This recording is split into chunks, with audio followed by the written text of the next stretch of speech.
Retirar de forma cirúrgica um membro, parcial ou totalmente.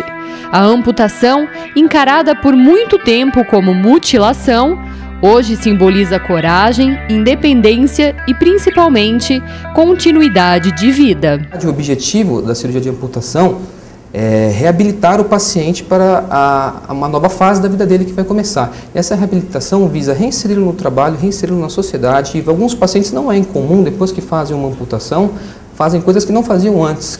Na história, as primeiras amputações datam de 2300 a.C., realizadas como punições.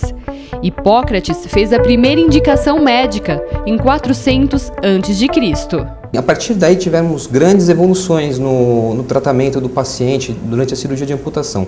Antigamente, nessa época, na Idade Antiga, eles faziam a cirurgia de forma rápida porque não tinham técnicas assépticas, não tinham anestesia, não tinham procedimentos para conter o sangramento, não tinham nenhum tipo de conceito em relação ao que seria um coto bem feito. Isso melhorou muito a qualidade de vida do paciente. Na verdade, é através da cirurgia de amputação que a gente cria um novo órgão, que é o coto. O coto é a parte remanescente da cirurgia do paciente. Através desse novo órgão que o paciente vai sentir o meio em que ele está inserido, e no caso dos membros inferiores ele vai dar carga. Hoje no Brasil, a cada 100 mil habitantes, 14 são amputados por ano. Mas quando a amputação é recomendada? Na população geral, cerca de 80% a 90% das amputações são amputações de membros inferiores. Dessas, 90% são de causas vasculares. E metade desses pacientes são portadores de diabetes. Eles estão mais ou menos entre 50 a 75 anos de idade. Tem pacientes mais jovens, esses pacientes mais jovens geralmente são amputados por causas traumáticas. Na sequência, vem indicações como amputações por causas tumorais, choques elétricos, infecções e deformidades congênitas. O tabagismo é uma das causas? O tabagismo ele vai alterar sim a parte vascular do paciente, ele se insere nessa classificação como uma indicação vascular. Em acidentes de trabalho, normalmente, o que é recomendado? Acidente de trabalho geralmente é o que mais causa amputações de membros superiores. Dentre elas, as mais comuns são de dedos.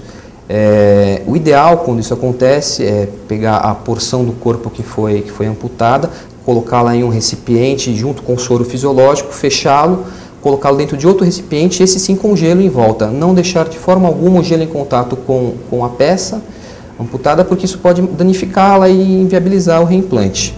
Nos membros superiores, as amputações são bem semelhantes às dos membros inferiores. Também a gente pode fazer uma amputação parcial de mão, ressecando falanges, dedos.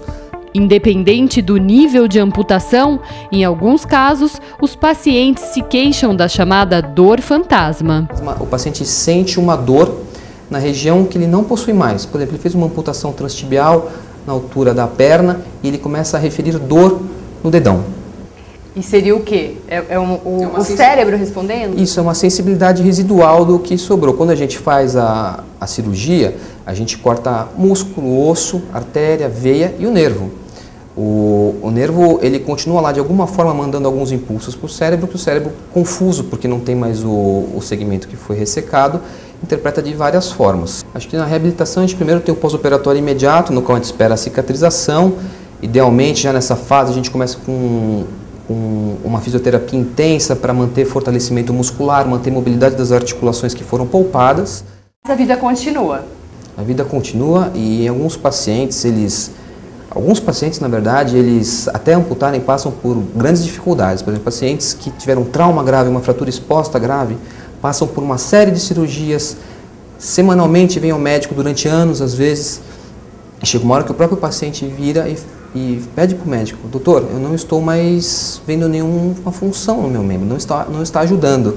Teria alguma opção? Temos essa opção da amputação. A ideia realmente é fazer ele voltar ao normal e ele volta ao que era e algumas vezes até fazer coisas que ele não fazia antes. A amputação é o princípio de uma nova fase.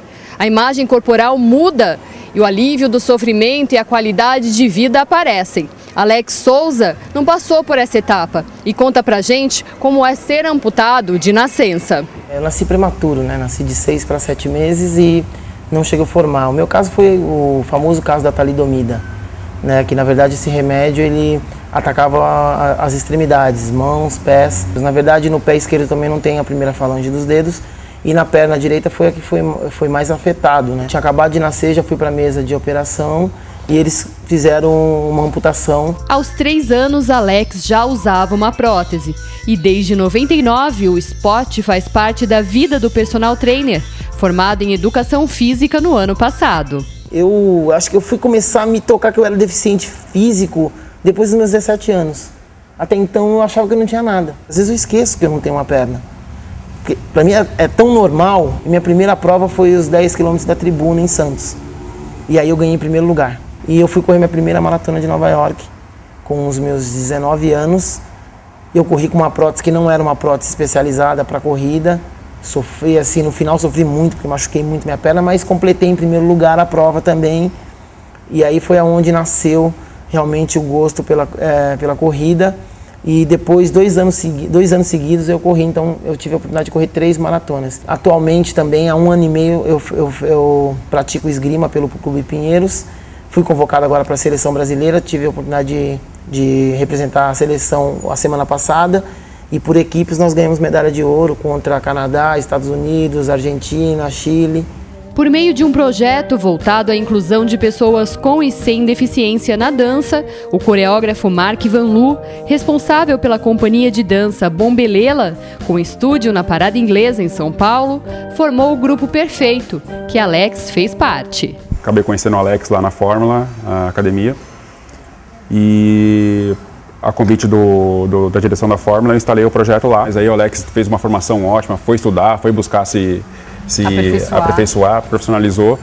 E isso me enche de orgulho, com força de vontade, com determinação, levando-se, primeiramente, você se levando a sério, né? Você consegue romper várias barreiras. O Alex é um grande exemplo, assim como tem outros exemplos na companhia, de gente que se profissionalizou, que está aí hoje trabalhando, dando aula em tudo quanto é lugar, viajando o mundo, que começou aqui com a gente. Então ele me chamou e falou, pô, quero montar uma turma com portadores de deficiência, com cadeirantes e tal. Estou aí procurando e você como amputado gostaria que você fizesse parte. Ensino dança de salão e street dance também.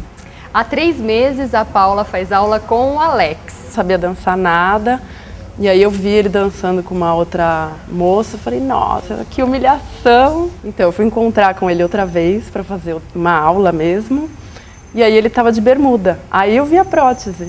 Então foi uma surpresa mesmo. Nossa, ele é um professor muito exigente, assim, não deixa passar nenhum errinho. Exigente e persistente, como nas aulas de salsa. Até nossa equipe ensaiou uns passos.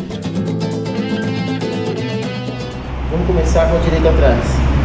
7, 8, e 1, 2, 3, 5, 6. Na verdade, a vida não vai te levar a lugar nenhum se você não tiver determinação e objetivo.